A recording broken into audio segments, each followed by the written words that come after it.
Family ആയിട്ട് ഒരു night ഔട്ടിന് പോവാന്ന് വിചാരിച്ച്. ആരുമില്ല, നമ്മൾ ജസ്റ്റ് ഫാമിലി മാത്രം. അതിന് പോകുന്നത് പടന്നക്കാട്, കാസർഗോഡ് ജില്ലയിലെ പടന്നക്കാടില്ല ഷക്കീർച്ചാന്റെ തട്ടുകടയിലേക്കാണ്. എല്ലാരും എന്താക്കി ഉള്ളിലേക്ക് ഫുഡ് കഴിക്കാൻ വേണ്ടി കയറിയായിരുന്നു.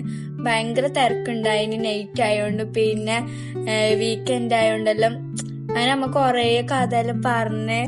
പിന്നെ ഫുഡ് വന്ന് നല്ല ബീഫ് വരട്ടിയതും നെയ്പത്തലും പിന്നെ നല്ല ചിക്കൻ ഫ്രൈയും പിന്നെ ഷവർമയും ഓർഡർ ആക്കിയിട്ടുണ്ടായിന്. ബീഫ് കഴിക്കാത്തവർക്ക് വേണ്ടിട്ട് ഷവർമ ഓർഡർ ആക്കി. ഫുഡെല്ലാം എടുത്ത് പറയേണ്ട അത്ര ടേസ്റ്റ് ഉണ്ട്. നല്ല നെയ്പത്തിലാട്ട് ബീഫ് ഫ്രൈ ആട്ട് നല്ല ടേസ്റ്റാണ്. പിന്നെ ഇവര് തട്ടുകടന്റെ സൈഡിൽ തന്നെ ടീന്റെ ഏരിയ ഉണ്ട്, പിന്നെ ഫ്രൈഡിന്റെ ഏരിയ ഉണ്ട്.